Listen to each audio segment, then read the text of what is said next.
की जय जय भवानी जय शिवाजी. तर बघा मित्रांनो, या साईडला दोन स्तंभ दिसतात मला उंच, तो एक आणि हा दिसला ना, हे दोन्ही स्तंभ शिवकला एकावरती एक 7 मजली होते. किती मजली? 7. हल्ला झाल्यामुळे ते जळून गेलं. पण याचा वापर उपयोग काय केला जायचा माहितीये का? महाराजांच्या राण्या सायंकाळी 4 वाजून 4 की इथे थंड हवा खाण्यासाठी या पहिल्या मनोरे त्याच्या म्हणून त्याला म्हणतात सप्त मनोरे. 2 नंबरचा आहे तो विजय स्तंभ, तिथे विजय प्राप्त केला जायचा. महाराजांनी कोणता गड कोणता किल्ला जिंकला ना की त्याच्यावर भगवा झेंडा किंवा गवताची गंज पेटवली जायची. शिवकालात मोबाईल होते गाव, या आजूबाजूच्या गावापर्यंत मेसेज पोहोचला पाहिजे म्हणून सिग्नल म्हणून याच्यावरती भगवा झेंडा किल्ला जिंकल्यानंतर. आणि जर गडावरती कार्यक्रम आहे तर त्याच्यामध्ये गवताची गंज पेटवायची का?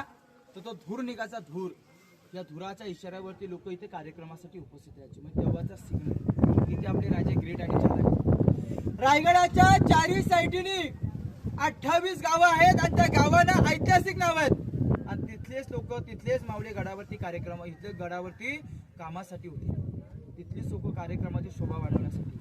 हे असे 28 गाव आहेत आणि रायगड किल्ला स्वतंत्र डोंगरा मध्यभागी आहे. रायगडाला कोणती सह्याद्री अटॅच किंवा जॉईन नाही आहे. आज हा पावसाळी दिवस आहे. ते जर तुम्ही कधी उन्हाळी तुमच्यातलं कोण आले असेल तर रायगडावरती आलं की रायगडाच्या चारीसाठी सह्याद्री पाहायला भेटतात आणि सह्याद्रीच्या मध्ये हा उपस्थित असणारा हा रायगडाचा डोंगर आहे. रायगड हा कमळाच्या फुलासारखा आहे. कमळाचं फुल एका कलीपासून उगम पावतो ना, एका खडकावर एका दगडावरती निर्माण झालेला डोंगर आहे.